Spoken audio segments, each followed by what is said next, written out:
Hello and welcome! Today I'm gonna talk about this interesting little gadget which really comes in handy when you are angling for predatory fishes like bass, pike, snapper or any other fish that has big teeth. Not only you will protect your hands from being injured, but this tool also minimizes the chances of fish bleeding when you remove the hooks from its mouth. Before I begin, you can like or dislike the video, as your opinion really matters to me, and you can also subscribe to the channel if you would like to support it and see more fishing gadgets like this one and know how to use them. You probably saw this gadget or something similar to it on Facebook and other social media platforms, as the adverts were everywhere, and I'll put the links in the description if you would like to check the price.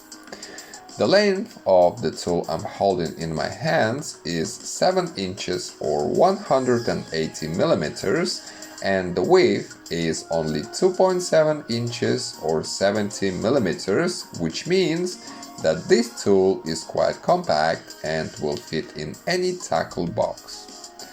There is another variation of this tool which is a bit longer to handle longmouth fishes like shark, squid, musk, pike, barracuda and many other species.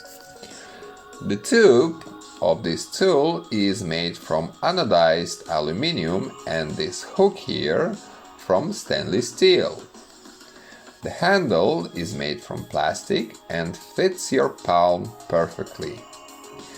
This tool has a good corrosion resistance even if you prefer fishing in salt water. Inside of it, it probably has a spring or something similar to it. Also, there is a mounting hole on the handle for you to install an anti-lost lanyard if you wish. Now, let me show you how to use it properly. Let us imagine that you have caught a fish and you need to extract the hook from its mouth. As an example, I'll use this lure here. You simply grab a hold of the hook, pull this moving part towards the handle, turn the hook around and pull it out. As simple as that. In my opinion, it is a very handy tool when you fish for fishes which have big teeth and can injure your hands when extracting the hooks. I'm actually glad that I've decided to buy it and was able to show it to you. If you have already tried using this tool, share your thoughts about it by commenting under the video. I would also recommend you visiting fishmadpro.com website, where I share information about different fish species, lines, reels, rods and a lot of other stuff. Thank you for watching and I'll see you in the next video.